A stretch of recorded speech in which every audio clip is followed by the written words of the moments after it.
প্রস্রাবের রাস্তা জ্বালাপোড়া করে, ব্যথা করে। এরকম সমস্যা এরকম থাকতে গেলে অনেক আস্তে আস্তে থাকে, ধীরে ধীরে থাকে, 10-15 মিনিট থাকতে পারে, সমস্যা নেই। মানে তুমি যখন সেক্সুয়াল মেলামেশা করো ভাবির সাথে ইন্টারকোর্সে যাও, তুমি যদি ধীরে ধীরে কাজ করো, ধীরে ধীরে সেক্স করো, তাহলে তুমি একটু লম্বা সময় থাকতে পারো, 10-15 মিনিট থাকতে পারে। হ্যাঁ। আর যদি খুব ফাস্ট কাজ করো তাহলে বেশি সময় থাকতে পারো না, 2-3 মিনিট বা 5 মিনিট এরকম। আচ্ছা, তোমার বীজের কোয়ালিটি কেমন? বীজ পাতলা না গাঢ়? পাতলা। বীজ টেস্ট করছো কখনো? না, কখনো টেস্ট করিনি। বিয়ে করছো কতদিন? 2 বছর হয়েছে।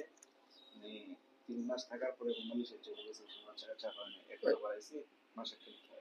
আচ্ছা, এখন আমি তোমাকে যেটা বলবো সেটা হলো যে তোমার সেক্সুয়াল টেন্ডেন্সি বা আকর্ষণটা কেমন, যেমন তোমার ইচ্ছা আছে, উত্থান হয় কিনা, স্ট্রং হয় কিনা, এগুলো হয়।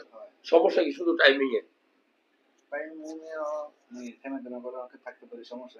ব্যথা করে তোমার, মানে যখন তুমি সেক্স করো তখন পেনিসের ভিতরে ব্যথা করে, জ্বলে? এখন সবসময় ব্যথা করে, জ্বালা পোড়া করে। বীর্যটা তো পাতলা, ঠিক আছে ভাইয়া, থ্যাংক ইউ। আর কোনো সমস্যা?